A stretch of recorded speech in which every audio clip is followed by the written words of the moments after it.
Hari abantu babana ariko mu bitekerezo batari kumwe.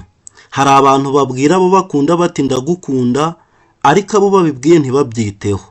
Hari n'abatanga byose ariko urukundo rukabura. Wigeze kwibaza impamvu ibyo bibaho? Ese birashoboka ko wakunda umuntu ariko uburyo umwereka urukundo bukaba butamunyura? Uyu munsi hari ibanga tugiye guhishura.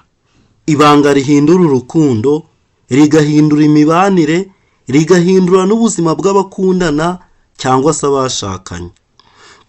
Nk'uko twabibonye ubushize, hari abantu bumva urukundo ari uko babwiwe amagambo meza, amagambo abubaka, amagambo abakomeza, amagambo abashimira.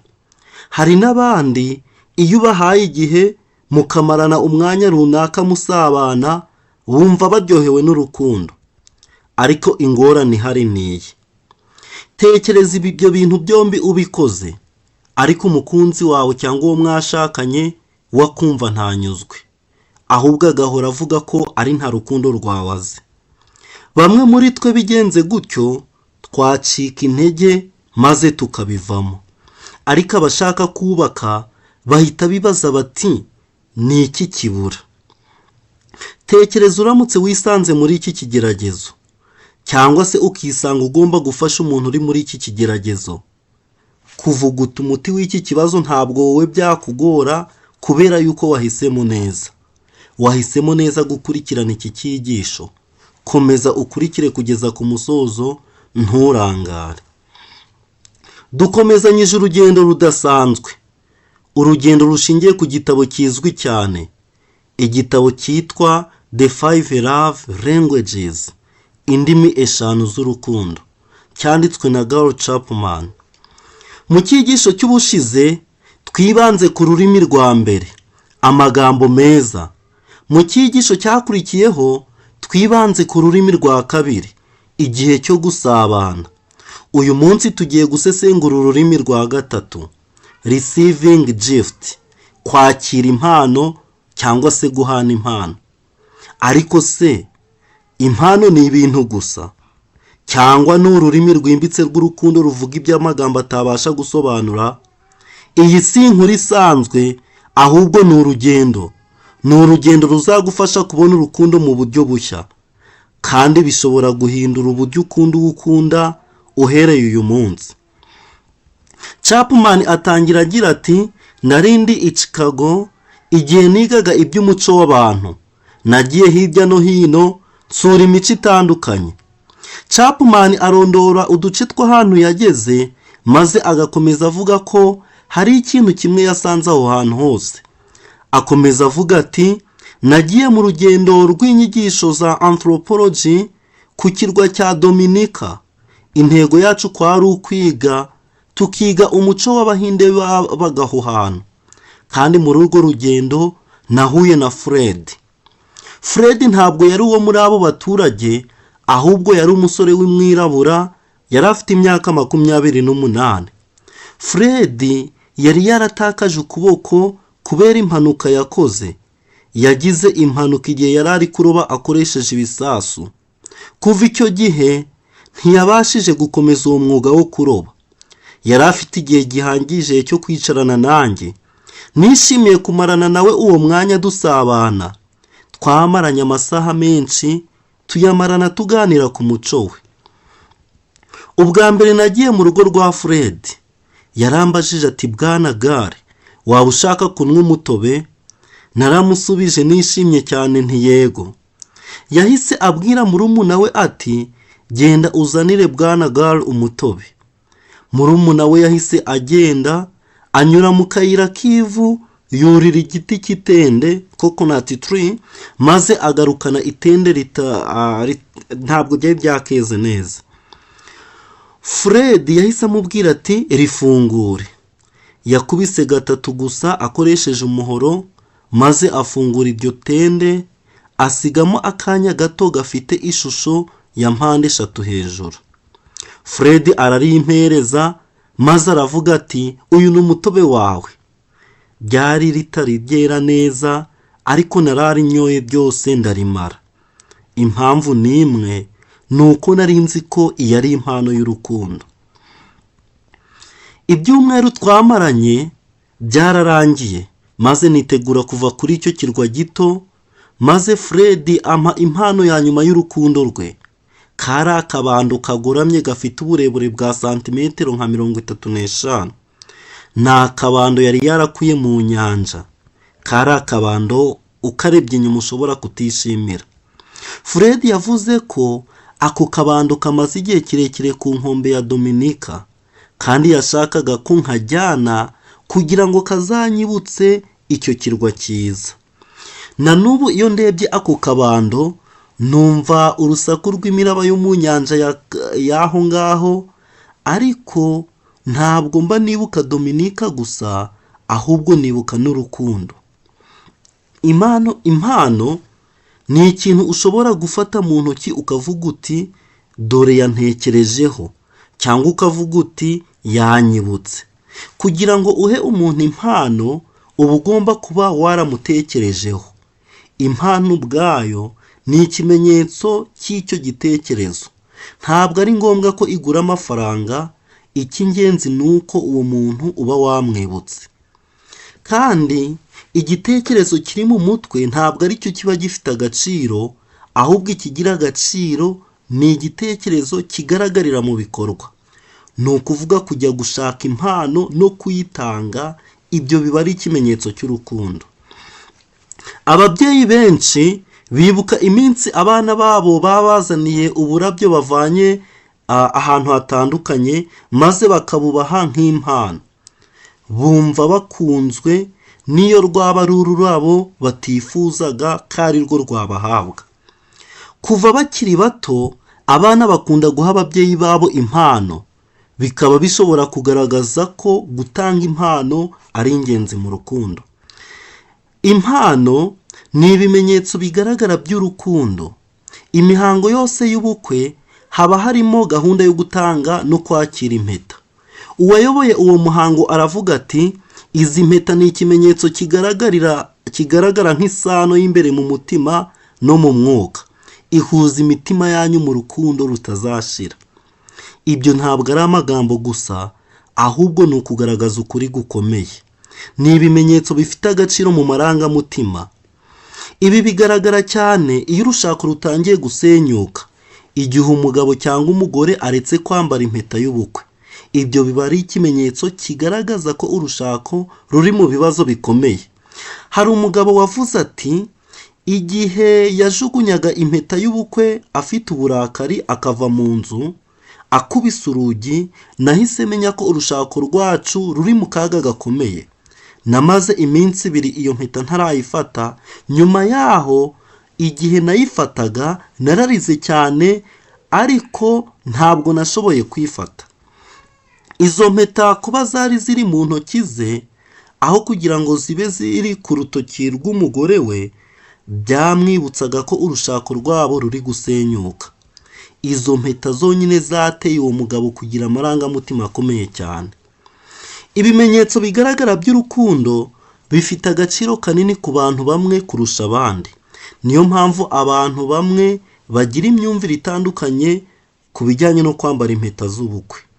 Hari abatayikuramo kuva ku munsi w'ubukwe, abandi ugasanga nyuma y'ubukwe ntibongere kuyambara na gato. Ibi bigaragaza ko abantu bafite indimi z'urukundo zitandukanye. Niba kwakira impano ari rwo rurimi rwanjye rw'ibanze rw'urukundo, nzaha agaciro gakomeye impeta wampaye, kandi nzayambara nyishimiye cyane. Ikindi nzahora nzirikana n'izindi mpano zose uzagenda umpa mu myaka izagenda ikurikiraho. Ariko numpa impano cyangwa se ugasanga impano ukayimpa, nshobora gutangira gushidikanya ku rukundo rwawe mu gihe waba utampaye impano, kandi nyamara impano ari rwo rurimi rwanjye rw'urukundo. Impano ziza mu ngano zitandukanye, zikaza mu mabara atandukanye cyangwa imiterere itandukanye. Zimwe ziba zihenze, izindi zikaba ari zimwe zitagurwa amafaranga. Ku muntu ufata kwakira impano nk'ururimi rwe rw'ibanze rw'urukundo, igiciro cy'impano ntabwo kiba ari cyo cy'ingenzi. keretse gusa iyo kirenze cyane ubushobozi bw'uyitanze. Niba umukire atanga impano z'amafaranga make cyane, buri gihe ugasanga ni impano z'amafaranga make, uwo bashakanye ashobora kwibaza niba ari ukugaragaza urukundo koko. Ariko iyo ubushobozi bw'umuryango ari buke, impano ihendutse y'amafaranga make ishobora kuvuga urukundo rungana n'iy'amafaranga menshi cyane. Niba uwo mwashakanye ururimi rwe rw'ibanze rw'urukundo ari ukwakira impano, ushobora kuba umuhanga mu gutanga impano. Mu by'ukuri ni rumwe mu ndimi z'urukundo zoroshye kwiga. Impano zishobora kugurwa, kuboneka cyangwa gukorwa. Umugabo uhagarara mu muhanda maze agatoranya ururabo akuye mu ishyamba cyangwa mu gihuru maze akaruha umugore we, aba abonye uburyo bwo kugaragaza urukundo. Keretse gusa niba umugore we adakunda indabo zo mu bihuru. Ku muntu ubishoboye, ushobora kugura ikarita nziza y'amafaranga make, noneho ku muntu utabishoboye we ashobora kuyikorera ubwe, akayikora ku buntu. Urugero, ushobora gufata urupapuro rukaba ari urupapuro wabonye ahantu runaka aho ukorera, ukaruhinamo kabiri, ugafata umukasi maze ugakatamo umutima, ukandikaho amagambo uti ndagukunda, maze ugashyiraho izina ryawe. Iyo nayo iba ari impano nziza rwose. Impano ntizigomba kuba zihenze. Ariko se twavuga iki ku muntu uvuga atya akavuga ati ibyo gutanga impano ntibindeba, ntabwo nakiriye impano mu buzima bwanjye, sinigeze niga uko bazihitamo, ntabwo ibyo bintu mbimenyereye. Niba uvuga utyo, nawe turagushimira cyane. Ahangaha uba umaze gutera intambwe ya mbere mu kuba umuntu uzi gukunda neza. Wowe n'uwo mwashakanye mufite indimi z'urukundo zitandukanye. Noneho ubwo ubu mbimenye rero, tangira kwiga urundi rurimi rwa kabiri. Niba ururimi rw'ibanze rw'urukundo rw'uwo mwashakanye ari ukwakira impano, ushobora kuba umuhanga mu gutanga impano. Mu by'ukuri, gutanga impano ni rumwe mu ndimi z'urukundo zoroshye kwiga. Watangirira he? Andika urutonde rw'impano zose uwo mwashakanye yigeze kugaragaza ko azishimira mu myaka yashize. Zishobora kuba ari impano wigeze kumuha cyangwa izo yahawe n'abagize umuryango cyangwa inshuti. Uru rutonde ruzagufasha kumenya ubwoko bw'impano akunda. Ikindi dushobora kuzirikana, niba udafite ubumenyi buhagije bwo guhitamo izo mpano, saba ubufasha abo mu muryango bamuzi neza. Hagati aho, hitamo impano wumva ushobora kugura, iyo ushobora gukora cyangwa iyo ushobora kubona mu buryo bworoshye, maze uzimuhe.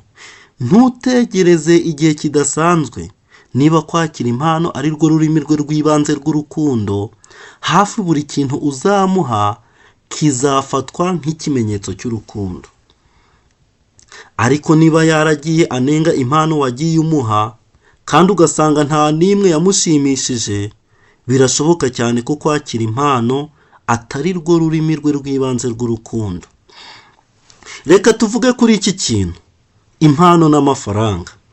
Niba ushaka kuba umuntu utanga impano neza, ushobora kuba ukeneye guhindura imyumvire yawe ku mafaranga. Buri wese muri twe agira uko abona intego ze z'amafaranga, kandi tugira amarangamutima atandukanye ku bintu bijyanye no gukoresha amafaranga. Hari abantu bishimira kuyakoresha. Abo bantu bameze batyo bumva banezerewe iyo bayakoresheje. Abandi bo uzasanga bashyira imbere ibintu byo kuzigama no gushora imari. Abo ngabo bo bamererwa neza iyo bazigamye cyangwa se igihe bari gushora imari neza. Niba uri umuntu ukunda gukoresha amafaranga, ntuzagira ikibazo cyo kugurira uwo mwashakanye impano.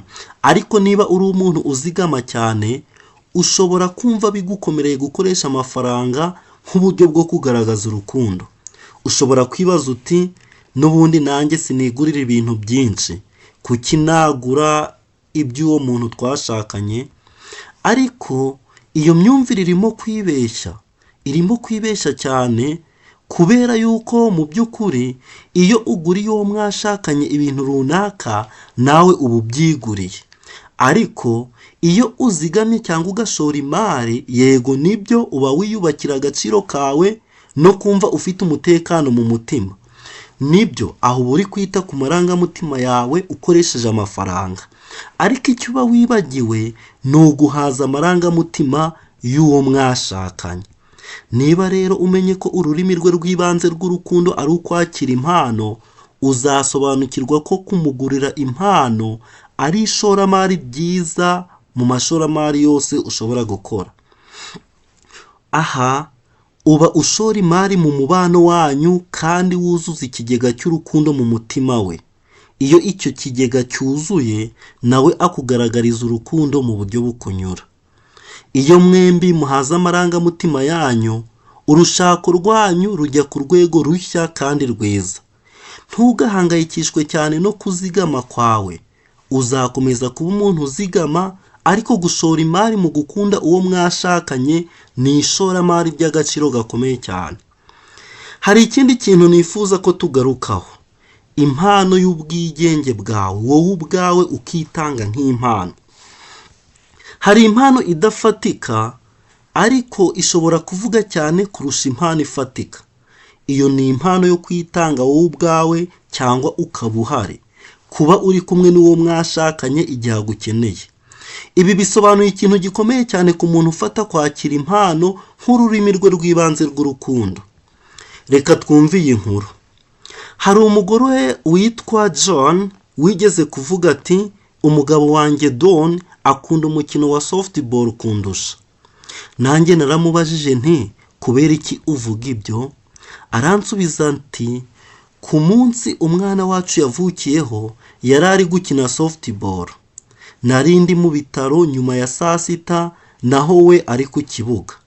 Naramubajije nti, igihe umwana yavukaga se yari ahari? Ati yego, yangumyeho kugeza umwana avutse, ariko hashize iminota 10 gusa ahita ajya gukina. Byarambabaje cyane, wari umwanya w'ingenzi mu buzima bwacu, nifuzaga ko tuwumarana, ariko yaragiye. Nubwo uwo mugabo ashobora kuba yaramwohereje indabo nyinshi, izo ndabo ntabwo zari kuvuga cyane nko kubana nawe cyangwa se nk'uko kumarana umwanya nawe byari kugaragaza urukundo. Jane turabona ko yari yarakomerekejwe cyane n'icyo gikorwa. Nubwo umwana yari amaze imyaka 15 avutse, yari agifite amarangamutima y'ibikomere, amarangamutima akomeye cyane bitewe n'uko yari yarakomeretse, ariko ibyo bikomere akibifite nk'icyo gikorwa cyabaye ejo hashize. Naramubajije nti ese ibyo gusa nibyo bituma utekereza ko akunda softball kukurusha? Aravuga ati oya, no ku munsi wo gushyingura mama nabwo yagiye gukina softball. Naramubajije nti ese yajyanye nawe mu muhango wo gushyingura? Ati yego, yaraje, ariko birangiye ahita ajya gukina. Ntabwo mbasha kubyiyumvisha. Nyuma nabajije umugabo we Don kuri ibyo bintu byabaye. Yarabyibukaga neza. Yarambwiye ati, narinzi ko azabivuga.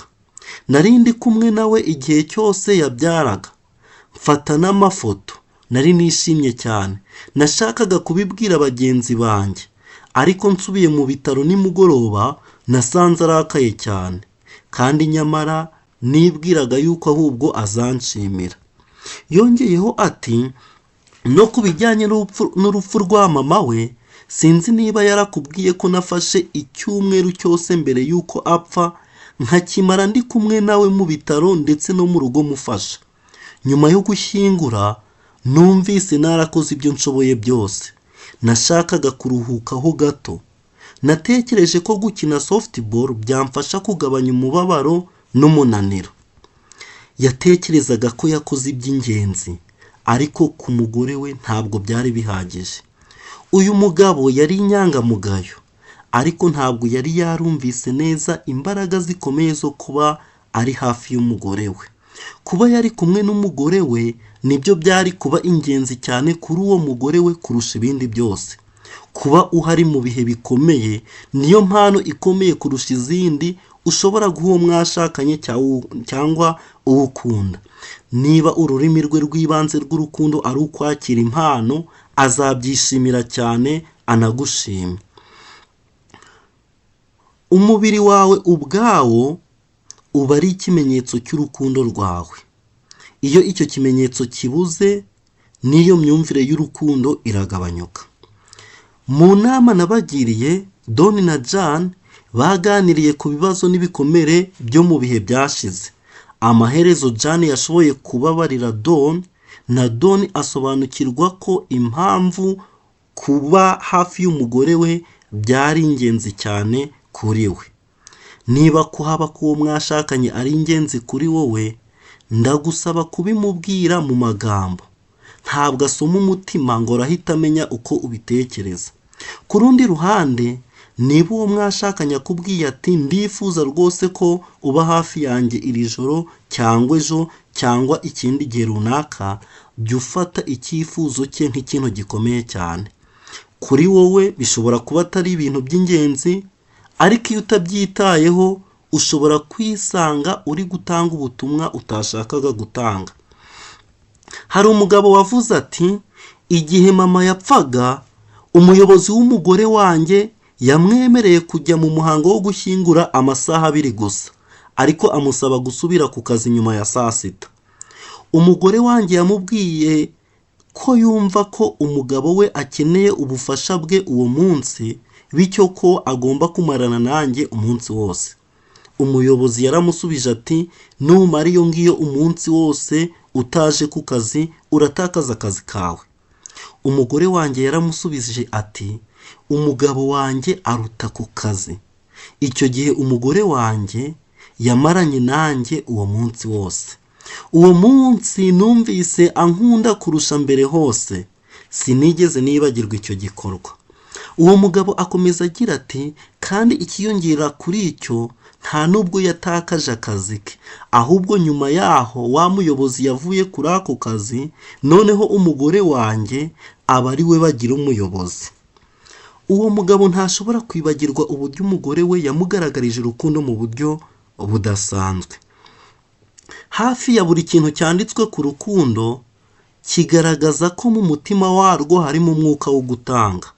Indimi zose 5 z'urukundo ziduhamagarira guha abo dukunda cyangwa uwo twashakanye, ariko ku bantu bamwe kwakira impano n'ibimenyetso bigaragaza urukundo kurusha ibindi byose. Guhana impano nibyo bivuga cyane kurusha ibindi. Numvise urugero rugaragara cyane rw'ibi muri Chicago, aho nahuriye na Jimmy ndetse na Janice. Bari bitabiriye amahugurwa yanjye yo kurushako, maze bemera kunjyana ku kibuga cy'indege. Byari nyuma y'amahugurwa kuwa gatandatu nyuma ya saa 6. Twari dufite amasaha 2 cyangwa 3 mbere y'uko indege ihaguruka. Bansaba ko twabanza kujya guhagarara kuri resitora. Nari nshonje cyane, maze icyo cyifuzo cyabo nkemera vuba. Ariko uwo mugoroba, yego nibyo nabonye ifunguro, ariko mbona n'isomo rikomeye. Jimmy na Janice bombi bakuriye mu murima umwe, hafi ahantu hamwe, babana mu gace kamwe. Icyo gihe buri muntu umwe ntabwo yari ari kure y'undi cyane. Nyuma gato y'ubukwe bwabo bimukiye i Chicago. Icyo gihe ubwo twavuganaga bari bamaze imyaka 15 bashakanye kandi bafite abana 3. Tukimara kwicara, Janice yahise atangira kuvuga. Aravuga ati, Dr. Chapman, impamvu twashatse kukujyana ku kibuga cy'indege nuko dushaka kukubwira igitangaza cyabaye mu rushako rwacu. Nkimara kumva ijambo igitangaza, nahise numva niteguye kumva ibintu bitangaje koko. Naratekereje nti, buriya ni inkuru idasanzwe ngiye kumvara, ariko ndaceceka maze mutega amatwi. Yakomeje agira ati, Imana yaragukoresheje maze ukora igitangaza mu rushako rwacu. Nahise numva ngize ipfunwe, kuko nari nibeshe kuri rya jambo yari yatangiriyeho avuga ngo igitangaza. None hariko kuri iyi nshuro narindi kumwumva neza nteze amatwi kurushaho. Yarakomeje aravuga ati mu myaka 3 ishize twitabiriye amahugurwa yawe ku nshuro ya mbere hano muri Chicago. Icyo gihe nari naracitse intege, icyo gihe nari ndi gutekereza gusiga Jimmy nkamuta, ndetse nari narabimubwiye. Urugo rwacu rwari rumaze igihe rubishye. Mu myaka myinshi namusabaga kungaragariza urukundo, ariko ntiyigeze abyitaho. Nakundaga abana kandi nari nzi ko bankunda, ariko numvaga nta rukundo ruva kuri Jimmy, ahubwo nageze aho ndamwanga. Yari umuntu ukora ibintu byose mu buryo bumwe, akurikiza gahunda, nta kintu cyamuhinduraga. Nakomeje kugerageza kuba umugore mwiza, ngateka, nkoza ibikoresho, ngafura imyenda ye, nkanayitera ipasi n'ibindi bitandukanye, ariko nta kintu nabonaga kimuturukaho. Naryamanaga nawe kuko nari nzi ko ari ingenzi kuri twe, ariko nta rukundo numvaga. Nabonaga asa n'utakinyifuza nk'uko yabigenzaga mbere. Nabonaga asa n'umuntu utakinyishimira. Iyo nabimubwiraga yarasekaga akavuga ko dufite urugo rwiza kurusha abandi bose. Yanyibutsaga ko dufite inzu nziza, imodoka nziza, amafaranga menshi, akavuga ko nkwiriye kwishima aho guhora nganya. Ntiyigeze agerageza na gato kumva amarangamutima yanjye. Numvaga nyanga burundu. Uyu mugore yakomeje agira ati twaje mu mahugurwa yawe, ariko ntabwo nari nitezemo ibintu byinshi. Natekerezaga ko nta muntu ushobora guhindura Jimmy. Mu mahugurwa ntabwo yavugaga byinshi. Yavuze gusa ko uri umuntu usekeje, ariko ntiyigeze aganira nanjye ku byo twari twize. Nanjye sinabimusabye, nari nararekeye aho. Arongera ati kuwa mbere nyuma ya saa sita yaje mu rugo anzanira ururabo. Naramubajije nti urukuye he? Maze aransubiza ati naruguze ku muhanda, numvise wari ukwiriye kuruhabwa. Nahise ntangira kurira, ndamubwira nti mbega ukuntu uri umuntu mwiza. Kuwa kabiri yarampamagaye ku kazi, ambaza niba yanzanira pizza kugira ngo nduhuke guteka. Twarayiriye twishimye cyane, abana nabo barayikunze maze baramushimira. Naramuhobeye cyane, mubwira ko nayishimiye cyane. Kuwa gatatu yazaniye abana udusanduku twa Cracker Jacks, nge anzanira igihingwa gito kiri mu gakono. Ururabo rwari ruri mu gakono. Yarambwiye ati ururabo rw'iroza rwahise rwangirika, nifuje kukuzanira urunguru kuko rwo ruzaramba ukamara igihe kinini urwitegereza. Natangiye kwibaza niba ndi kurota kuko Jimmy yari yambereye mushya. Kuwa kane yampaye ikarita iriho amagambo agaragaza ko ankunda. Icyo gihe bwo nararize cyane, ndamuhobera cyane, ndamukomeza, ndamusoma. Noneho ampa igitekerezo ati wareka kuwa gatandatu nimugoroba tukazasigira abantu umukozi, tukajya ahantu heza turi twenyine, maze tukafatira ifunguro rya nimugoroba. Nahise musubiza nishimye nti aho byaba ari sawa cyane. Kuwa gatanu yazanye utugati twiza. Kuwa gatandatu nimugoroba noneho bwo numvaga ntazi biri kumbaho, nari nishimye cyane. Nyuma yo gufata ifunguro nabwiye Jimmy aya magambo. Ndamubwira nti Jimmy ugomba kunsobanurira neza pe, kuko ndumva ntazi ibiri kumbaho, ndumva nishimye cyane. Uwo mugore yakomeje avuga ati Dr. Chapman, uyu mugabo ntabwo yari yarigeze ampa ururabo kuva twashingiranwa. Ntabwo yari yarigeze ampa ikarita. Twari tumaze imyaka 5 tutajya gusangira hanze. Ibi rero byabaye byari impinduka ikomeye cyane.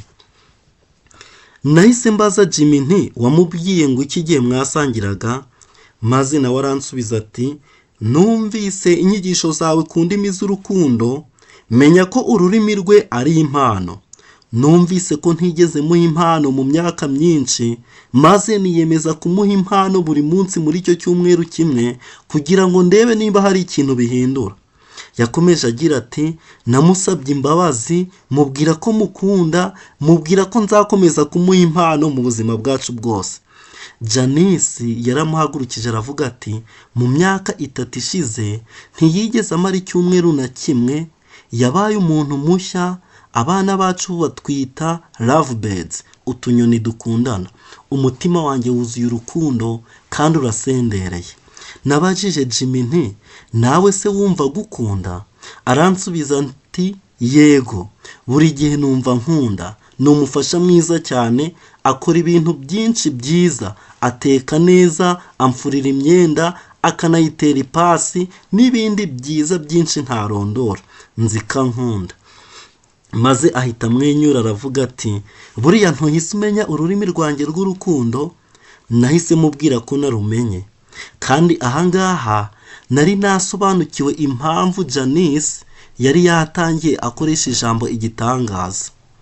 Impano ntizigomba kuba zihenze, kandi ntizigomba no gutangwa buri cyumweru, ariko ku bantu bamwe agaciro kazo ntabwo kajyana n'amafaranga, ahubwo kajyana n'urukundo.